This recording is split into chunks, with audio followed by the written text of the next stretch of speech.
তথ্য ও সংস্কৃতি বিষয়ক দপ্তর এবং সংখ্যালঘু বিষয়ক ও মাদ্রাসা শিক্ষা দপ্তরের অধীনস্থ ধর্মীয় শ্রেণী বিন্যাসের ভিত্তিতে প্রদত্ত সহায়তামূলক প্রকল্পসমূহ বন্ধ। এই মাস চলবে, পরের মাস থেকে এটা বন্ধ করা হচ্ছে। দর্শক শুনলেন, আজকে ক্যাবিনেট বৈঠক হয়েছে, সেখানে একগুচ্ছ সিদ্ধান্ত হয়েছে। তার মধ্যে এটাও যে পরের মাস থেকে ওই সব দপ্তরের অধীনে যেসব সাহায্য প্রদান হতো সেগুলো সব বন্ধ। মানে ধর্মের ভিত্তিতে যেসব সাহায্য প্রদান হতো সেগুলো সব বন্ধ। তার মানে কি বন্ধ হচ্ছে? যেটা আমরা দেখতে পাচ্ছি সেটা হচ্ছে যে ইমাম ভাতা বন্ধ হতে চলেছে, পুরোহিত ভাতা বন্ধ হতে চলেছে। এটা আমরা মানে বড় বড় যেসব বিষয় সেগুলো আমরা দেখতে পাচ্ছি। আরও ছোটোখাটো হয়তো বিষয় আছে, বিভিন্ন সব স্কিম আছে, সেগুলো হয়তো আমরা পরে আরও জানতে পারবো। কিন্তু যেটা মানে বড় বিগ বাজেটের যেগুলো আর কি, তার মধ্যে ইমাম ভাতা বন্ধ, পুরোহিত ভাতা বন্ধ। দেখুন, এখানে ভাতা উল্লেখ করে বলা হয়নি। নগর উন্নয়ন মন্ত্রী অগ্নিমিত্রা পল আজকে ক্যাবিনেট বৈঠকের পরে উনি প্রেস ব্রিফ করেছেন, মুখ্যমন্ত্রী আসেননি। উনি দপ্তর বলেছেন তথ্য সংস্কৃতি দপ্তর। এর অধীনে কি হয়? এর অধীনে পুরোহিত ভাতা হয়। আর সংখ্যালঘু বিষয়ক বা মাদ্রাসা, এই যে ডিপার্টমেন্টের কথা বলেছেন, এখানে ওয়াকফ বোর্ডের মাধ্যমে এখানে ইমাম ভাতা দেওয়া হয়।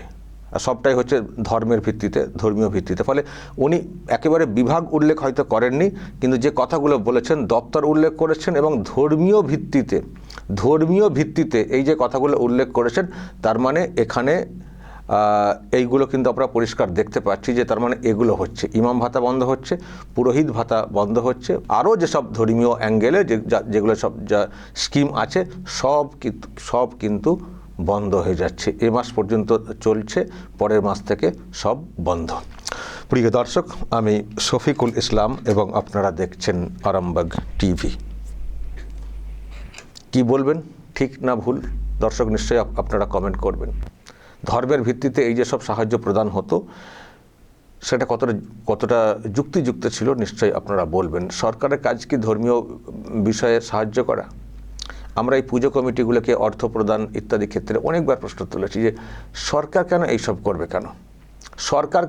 করবে, সরকারের কাজ তো এটা না ধর্মীয় বিষয়ে সহযোগিতা করা। ধর্ম হচ্ছে ব্যক্তিগত ব্যাপার, ব্যক্তিগত মতের ব্যাপার, ব্যক্তিগত তাদের মানে পালনের ব্যাপার আছে। তারা ব্যক্তি উদ্যোগে করবেন, পাড়া উদ্যোগে করবেন, কমিটির উদ্যোগে করবেন। তো সেখানে সরকার কেন সাহায্য করবে? আসলে আগের যে সরকারটা ছিল, আগের সরকার প্রথমে ইমাম ভাতা চালু করেছিল, তারপর অন্য অংশের ক্ষোভ হচ্ছিল বলে আবার পুরোহিত ভাতা চালু করে দিয়েছিল, এইসব করেছিল। তারপরে পুজো কমিটিগুলো এরকম দেওয়া। তো এটা সবটাই ছিল ওই ভোট ব্যাংকের জন্য। একটা সরকার কখনো পুজোকে করবে, কোন কমিটি করবে, তাকে সাহায্য করবে, এটা সরকারের কাজ হতে পারে না। উনি এইসব করতেন এবং সেই সঙ্গে বলতেন আমরা এই করেছি সেই করেছি। উনি যখন বক্তব্য রাখেন, নিশ্চয়ই আপনাদের মনে আছে, রাজ্যের অন্যান্য উন্নয়নের কোনো কথা থাকতো না, শুধু ধর্ম নিয়ে কী করেছেন না করেছেন এইগুলো উনি বড়াই করে বলতেন। তারপর তো মন্দির তৈরি করতে শুরু করে দিলেন। প্রথমে মুসলিমদেরকে মুসলিম ভোট ব্যাংকটা নেওয়ার জন্য করেছেন, তারপর দেখছেন যে এইসব চলবে না, উল্টো দিকটা গণ্ডগোল হয়ে যাচ্ছে। উনি তারপরে পুরোহিত ভাতা, পুজো কমিটিকে টাকা দেওয়া, তারপর মন্দির তৈরি এইসব শুরু করলেন। কিন্তু রেজাল্ট যেটা হয়েছে, এইসব করেও কিছু হয়নি। বিগ জিরো, চিৎপটাং হয়ে ওনারা বেরিয়ে গেছেন। কিন্তু প্রকল্পগুলো রেখে দেওয়া হয়েছে। তো এই যে প্রকল্প সরকার মানে যারা এখন চালাচ্ছেন তারা বলেছিলেন যে আগের যে সব স্কিম আছে সেগুলো সব বহাল থাকবে, কিন্তু তার মধ্যে বহাল কিন্তু সবই রাখা হচ্ছে। যেগুলো মানে জনকল্যাণের যে ব্যাপারগুলো আছে সাধারণভাবে, সেগুলো কিন্তু একটা বন্ধ কিন্তু সরকার করছে না।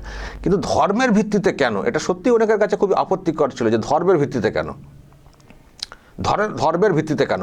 সুতরাং সেই জায়গাটা কিন্তু স্টপ করে দেওয়া হচ্ছে। এক্ষুনি আমি জানি মুসলিম লোকেরা বলবেন যে আমরা যে ইমাম ভাতা পেতাম, মানে ইমাম সাহেবরা বলবেন আমরা তো আমাদের সম্পত্তির থেকে পেতাম, ওয়াকফ বোর্ড, ওয়াকফ যে সম্পত্তি আছে তার উন্নয়নের, তার ইনকাম থেকে আমরা পেতাম।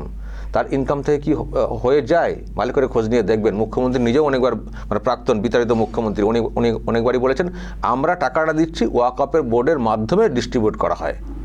অ্যাকচুয়ালি ওয়াকফ বোর্ডের যা ইনকাম সম্পত্তি থেকে, দেখুন ওয়াকফ বোর্ড এরকম বিধান আছে, আমিও জানি ভালো করে। ওয়াকফ বোর্ডের যে বিধান আছে যে তাদের যে সম্পত্তি আছে সেখান থেকে যে ইনকাম, সেই ইনকাম থেকে মসজিদের ইমামদের তারা টাকা দিতে পারে, তার সম্পত্তির ইনকাম থেকে। কিন্তু যেটা হচ্ছিল, সম্পত্তি তো রাখেনি, তো সম্পত্তি সব তো লুট হয়ে গেছে, সম্পত্তি সব লুট হয়ে গেছে। তো এই আগের শাসক সব তো লুট করে নিয়েছে। তো এক একটা সম্পত্তির ভাড়া হচ্ছে, আমি শুনেছি কলকাতার বুকে 12 টাকা মাসে, 12 টাকা। বাকি টাকা কে খাচ্ছেন মাস থেকে? 14 টাকা সম্পত্তির ভ্যালু ইনকাম হয়। সব লুট হয়েছে তো এসব, এবং লুট করে তারা খাচ্ছিলেন বলেই যখন ওয়াকফ নিয়ে আইন তৈরি হচ্ছিল নতুন করে, তখন সেটাকে বাধা দেওয়ার খুব চেষ্টা ছিল বাধা দেওয়ার। আসলে লুটপাট করে খেয়েছেন ওনারা। নিশ্চয়ই আপনাদের মনে আছে যে কেন্দ্রীয় হোম মিনিস্টার তিনি একবার পার্লামেন্টে বলেছিলেন, অমিত শাহ, যে টোটাল মানে দেশে যত ওয়াকফ প্রপার্টি আছে তাতে বছরে ইনকাম কত জানেন? কত? ওই 150 কোটির মতো এরকম মাত্র। অথচ ওয়াকফ প্রপার্টি যেটা ফিগার দেখানো হয়, রেলের থেকে বেশি সম্পত্তি, অনেক কয়েক গুণ বেশি সম্পত্তি। তাহলে সম্পত্তি আছে কোথায়? কারা লুটপাট করছেন? সুতরাং এই সম্পত্তির হিসেব নিতে হবে, খতিয়ে দেখতে হবে, এবং যেমন বিতর্কও আছে কিছু ওয়াকফ প্রপার্টি নিয়ে, তারও নিষ্পত্তি করতে হয় বলে তারা একটা বিল আনলেন। এবং এটাও বলেছেন যে এর থেকে যা হবে সেটা সমাজসেবামূলক কাজেই লাগানো হবে, এটা সরকার নেবে না, সরকার অন্যভাবে নেবে না, এটাও বলেছেন। কিন্তু এখান থেকে ওয়াকফ প্রপার্টি করতে দেওয়া হচ্ছিল না, আসলে লুটপাট করে বসে আছেন না। তো যাই হোক, এখানে ওয়াকফ প্রপার্টি যা ইনকাম, কত আর ইনকাম হয়? সরকারি কোষাগার থেকে টাকা দেওয়া হয় ওয়াকফ বোর্ডকে, ওয়াকফ বোর্ড সেখান থেকে ইমামদেরকে ডিস্ট্রিবিউট করে। তার মানে টাকাটা অ্যাকচুয়ালি সরকারি অন্য জায়গা থেকে আসছে, ওয়াকফ সম্পত্তির ইনকাম না, কিন্তু সাথে খুব সামান্য ইনকাম, হয়তো ইনকাম ওর মধ্যে মিশে আছে, খুব সামান্য, সব লুট হয়ে গেছে। তো সরকার টাকা দিত ওয়াকফ বোর্ডের মাধ্যমে ইমামদেরকে, প্রথমে এটা শুরু করেছিল বোর্ডের মাধ্যমে দেওয়ার ক্ষেত্রে। তো যেহেতু ওয়াকফ বোর্ড দিতে পারে ইমামদেরকে বেতন, সুতরাং আরও বেশি লোককে দাও, আমরা এখান থেকে টাকা দিয়ে দেবো, ভর্তুকি দিয়ে দেবো, এই করছিল। কিন্তু এখন শুভেন্দু সরকার এসে বলছে ওটা তো হবে না, এটা তো হবে না, সরকার কোনো টাকা খরচা করবে না। আমি তো বলবো যদি ওয়াকফ বোর্ডের যে ইনকাম সেখান থেকে যদি দেয়, যেটা তাদের বিধান আছে দেওয়ার ক্ষেত্রে, যেটা আমি শুনেছি, তাতে মনে হয় শুভেন্দু সরকার সেটা নিয়ে খুব একটা হস্তক্ষেপ করবে না যদি দেয়। কিন্তু সে তো খুব সামান্য, সে সম্পত্তির ওপরে তো ইনকাম হয় না বললেই চলে। কিন্তু শুভেন্দু সরকার এসে যেটা করতে চাইছে যে কোনো শুধু ইমাম ভাতা না, তো কোনো ধর্মীয় ব্যাপার, কোনো ধর্মীয় কাজে সরকার তার কোষাগার থেকে একটা টাকাও খরচা করবে না। এটা হচ্ছে এই সরকারের সিদ্ধান্ত। কোনো ধর্মীয় কাজে, কোনো ধর্মভিত্তিক কোনো সাহায্য সহযোগিতা করবে না, সবাই সমান। আর ধর্ম নিয়ে সরকার কোনো টাকা ব্যয় করবে না। ধর্ম পালনের যে ব্যাপারগুলো আছে সেগুলো নিজেদের টাকা, ঘাটের টাকা দিয়ে খরচা করে যান, যে যার ধর্ম যারা পালন করবেন, কেন আপনার টাকা? আর আমি এটা নিয়ে প্রশ্ন তুলেছিলাম এই জন্যে যে এই যে মন্দির ধরুন তৈরি করা হলো, একটা মন্দিরের টাকা কি সরকারি কোষাগার থেকে, ওই সরকারের যে টাকা বলা হচ্ছে সেখানে তো সব ধর্মের মানুষের তো ট্যাক্সের টাকা আছে। তো আপনি একটা নির্দিষ্ট ধর্মের কেন একটা প্রতিষ্ঠান তৈরি করবেন? কেন? অন্যদের মতামত নিয়েছেন তো। অ্যাকচুয়ালি এটা আমি বলেছিলাম সেই জন্যই তো বারণ করা আছে। আমার খুব মনে পড়ছে, আমি একটা প্রোগ্রামে গিয়েছিলাম, RSS-এর মোহন ভাগবত এসেছিলেন কলকাতার সায়েন্স সিটিতে। আমি এই প্রশ্ন রেখেছিলাম এবং আমি আরও কিছু আমি রেখেছিলাম, আরও অন্যরাও প্রশ্ন রেখেছিলেন, এই ধরনের বিষয়ে প্রশ্ন রেখেছিলেন।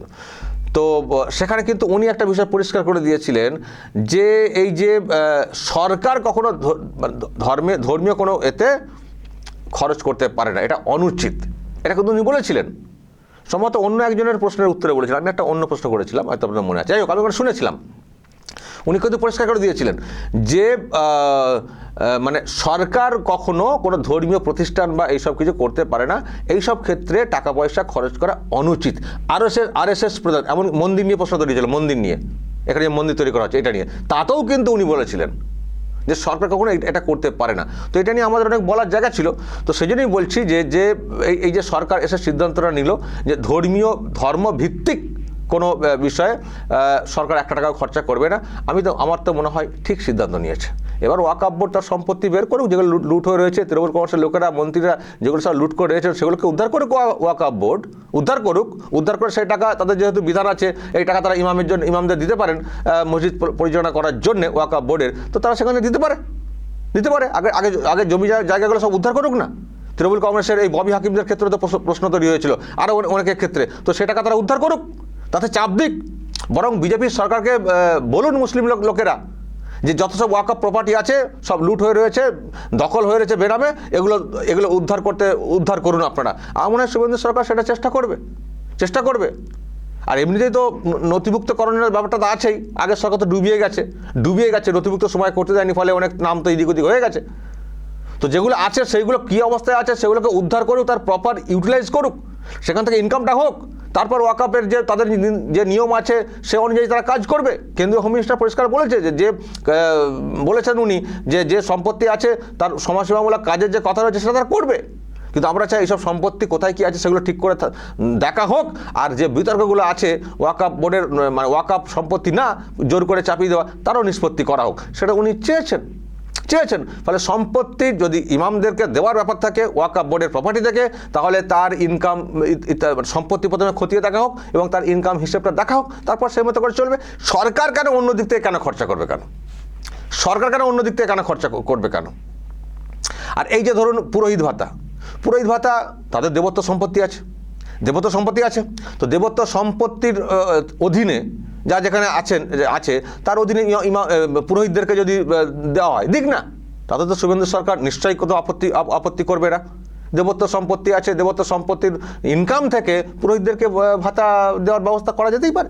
ফলে যে যার থেকে করো, যে যার প্রপার্টি থেকে করো, প্রপার্টি না থাকলে চাঁদা তুলে করো, সরকার কোনো খরচা করবে না, এই হচ্ছে এই সরকারের সিদ্ধান্ত, যেটা পরিষ্কার আমরা বুঝতে পারছি। আর তারপরে প্রচুর তো কারচুপি তো অনেক সময় হয়েছে, ইমামদের সম্পর্কে প্রশ্ন রয়েছে, পুরোহিতদের সম্পর্কে প্রশ্ন রয়েছে, তারা না পুরোহিতগিরি করেন না ইমামগিরি করেন, তাতে তারা পয়সা নিয়ে নিচ্ছেন একটা মসজিদের নাম করে, এসব তো রয়েছে। তো এইসব তো দুর্নীতি তো ছিলই, সেগুলোকে বন্ধ করা। আর সরকার সত্যি তো কেন খরচা করবে ধর্মীয় কাজে? ধর্ম পালনটা আমরা নিজেদের মতো করতে পারবো না? একজন ইমাম সাহেবকে একটা বেতন দিয়ে আমরা রাখতে পারবো না? সরকার তাতে টাকা দেবে? আমরা ধর্ম পালন করবো, সরকার টাকা দেবে? সরকারের অন্য কোনো কাজ নেই? বা পুরোহিতকে সরকার টাকা দেবে? পুরোহিতের পয়সাটা যারা ধর্ম পালন করছেন তারা দিতে পারবেন না? পুজো কমিটিকে সরকার টাকা দেবে? কারণ যারা একটা পুজো করছেন সেই তার খরচ আপনারা জোগাড় করতে পারবেন না, তো কেন পুজো করতে যাচ্ছেন তাহলে? সরকার কোনো ধর্মীয় কাজে পয়সা খরচা করবে না, একটা টাকাও খরচা করবে না। এটা অবশ্যই আমি তো বলবো ভালো সিদ্ধান্ত নিয়েছে সরকার, এসে বন্ধ করে দিয়েছে, ভালো সিদ্ধান্ত নিয়েছে। কিন্তু কি সিদ্ধান্ত নতুন আর অন্যদিকে নিয়েছে দেওয়ার ক্ষেত্রে জনসেবামূলক, সেটা হচ্ছে যে সংকল্পপত্র প্রকাশ করা হয়েছিল লক্ষ্মীর ভাণ্ডার, অন্নপূর্ণা ভাণ্ডার, যেটা সেখানে 3,000 টাকা করে দেওয়া হবে, সেটা বলছে হ্যাঁ আমরা দেবো। কারণ ওটা ধর্মের ভিত্তিতে না, ওটা সাধারণ ইন জেনারেল সবাই পাবেন, ওটা ধর্মের ভিত্তিতে না। এবং যেহেতু কথা দিয়েছি ওটা কিন্তু আমরা দেবো 3,000 টাকা করে পরের মাস থেকে পাওয়া যাবে, যাদের অ্যাকাউন্টে ঢুকতো লক্ষ্মীর ভাণ্ডার। কিছু তো সন্দেহজনক অ্যাকাউন্ট আছে, সেগুলোকে দেখা হবে, কিন্তু বাকি সব দিয়ে দেওয়া হবে, নতুন করে অ্যাপ্লাই করতে হবে না, পরিষ্কার বলে দেওয়া হয়েছে। মিটিংয়ে সেই সিদ্ধান্ত হয়েছে। আর সেই সঙ্গে কী সিদ্ধান্ত হয়েছে, যেটা বলা হয়েছিল সরকারি বাসে মহিলারা বিনামূল্যে যাতায়াত করবেন, সর্বসাধারণের জন্য, কোনো হিন্দু মুসলিম খ্রিস্টান এরকম কোনো নিরিখে কোনো বিভাজন নেই, সবার জন্য, অল আর ইকুয়াল, সবাই সমান, সবার জন্য সমান আছে, এটাও কিন্তু ঘোষণা করা হয়েছে। ফলে এই সবগুলো চলবে, যেগুলো ধর্মের ভিত্তিতে না, সাধারণ মানুষের সকলের জন্য, সেগুলো ঠিক আছে। ধর্মের ভিত্তিতে সাহায্য প্রদান এইসব কিন্তু চলবে না। আরও কিছু সিদ্ধান্ত হয়েছে, 7ম পে কমিশন গঠন যেটা বলা হয়েছিল সেই বিষয়েও সিদ্ধান্ত হয়েছে। আরও কিছু চলছে, আবারও 15 দিন 2 সপ্তাহ পরে আবারও ক্যাবিনেট বৈঠক হবে, আরও অন্যান্য বিষয় নিয়েও চর্চা হবে। তো এইসব বিষয় দর্শক আমরা দেখতে পাচ্ছি, এবং নিকাশি ব্যাপার স্যাপার নিয়েও সব অনেক অ্যাক্টিভ করা হচ্ছে, যেহেতু বর্ষা সামনে আসছে, এইসব নিয়েও বেশ কিছু সিদ্ধান্ত গ্রহণ করা হয়েছে। সরকার যেহেতু এখন জাস্ট এসছে, তাদেরকে সব দিকটা খতিয়ে দেখতে হচ্ছে, এবং এর মধ্যে তো কত অভাব অভিযোগ আছেই, দুর্নীতির সব ব্যাপার স্যাপার আছে, সেগুলো সব খতিয়ে দেখা, 21-এর ভোটের পরে যে অত্যাচার হয়েছিল সেই সব বিষয় ব্যবস্থা নেওয়ার ক্ষেত্রেও মানে এগোচ্ছে সরকার, এইসব চলছে। তো সুতরাং এখন সামনে যেটা অন্নপূর্ণা ভাণ্ডার, জানি মহিলারা সব তাকিয়ে রয়েছেন, সেক্ষেত্রে আজকে সুখবর দিয়ে দেওয়া হয়েছে, হ্যাঁ আপনারা পাবেন, যেমন কথা বলা হয়েছিল সেই মতোই, এবং বাসেও কিন্তু আপনারা ফ্রিতে যাতায়াত করতে পারবেন জুন মাস থেকে। সুতরাং এইগুলো কিন্তু ঘোষণা করা হয়েছে, আর এদিকটা অফ করে দেওয়া হয়েছে। আমার তো মনে হয় সঠিক সিদ্ধান্ত। দর্শক আপনাদের মতামত রাখবেন, যা বলার বলবেন, এবং নজর রাখবেন আরামবাগ টিভিতে।